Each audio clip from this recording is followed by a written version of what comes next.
আসসালামু আলাইকুম। Arabic torch চ্যানেলে আপনাকে স্বাগতম। প্রিয় মুসলিম ভাই ও বোনেরা, ইকামতের সঠিক পদ্ধতি। ইকামতের নিয়ম হচ্ছে প্রত্যেক দুটি বাক্যকে একশ্বাসে উচ্চারণ করা।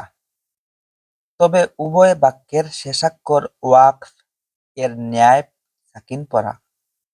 যেমন হাইয়া আলাস সালাহ, হাইয়া আলাস সালাহ, হাইয়া আলাল ফালাহ, হাইয়া আলাল ফালাহ, কাদ কামাতিস সালাহ, কাদ কামাতিস সালাহ ইত্যাদি। অথচ কোনো কোনো লোক শব্দগুলোর শেষাক্ষর সাকিন করে পড়ার পরিবর্তে মূল হারাকাত দিয়েও পড়ে থাকেন।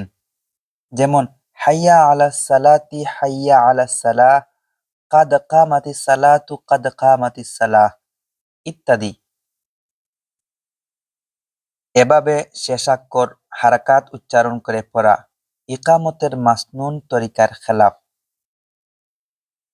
এই ফতোয়াটি নেওয়া হয়েছে ফাতওয়ায়ে শামী খণ্ড নম্বর ১, ৩৮৬ নম্বর পৃষ্ঠা থেকে। ফাতওয়ায়ে আলমগীরি ১ নম্বর খণ্ড ৫৬ নম্বর পৃষ্ঠা। বাহরুর রাইক ১ নম্বর খণ্ড ২৫৮ নম্বর পৃষ্ঠা। ভিডিওটি ভালো লাগলে লাইক করুন, কমেন্ট করুন, বন্ধুদের সঙ্গে বেশি বেশি শেয়ার করুন। ধন্যবাদ।